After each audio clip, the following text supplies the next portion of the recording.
আপনার দুয়ারে আবার যদি ভোট চাইতে যায় তাহলে আপনার বাসার বারান্দার খুঁটির সাথে তাকে বেঁধে রাখবেন, পারবেন না?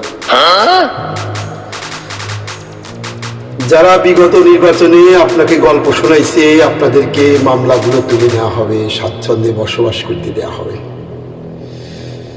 আপনাকে আর অত্যাচারের খবর পোহাইতে হবে না, আপনার জেলখানার প্রকোষ্ঠে আর দিন কাটাতে হবে না। শুধু আপনারা আমাকে একটা ভোট দেন, স্বাচ্ছন্দ্যে জীবনযাপন করেন। সেই বেঈমান, সেই মুনাফিক,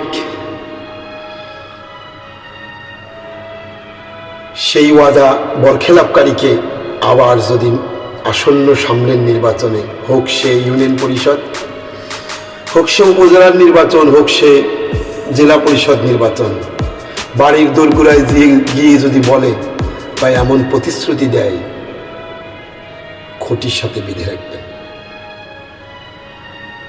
চারটে উত্তম মাধ্যম দিয়া 10 জনকে ডাকিয়া তার কর্মকাণ্ডগুলো শোনায়া তারপরে তাকে ছেড়ে দেবেন। হয়তো এর থেকে বেশি আপনি কিছু করতে পারবেন না, কারণ আপনি একজন অসহায়, ক্ষমতাহীন, কিছু না করার বাসনার একজন মানুষ হিসেবে অভিহিত। কিন্তু এটা তো পারবেন, তার সম্মুখে তার যে প্রতিশ্রুতিশীল জীবন ব্যবস্থার যে প্রতিশ্রুতিগুলি ছিল সেগুলো ভঙ্গ করার দায়ে তাকে অপরাধী বানাইতে, তার সম্মুখে সেগুলো তুলে ধরতে, তাকে বলে দিতে যেগুলো আপনি বিগত দিনে আমাদের সাথে এই অন্যায়গুলো করছেন, এই অন্যায়গুলোই আপনার দ্বারা পরিচালিত হয়েছে,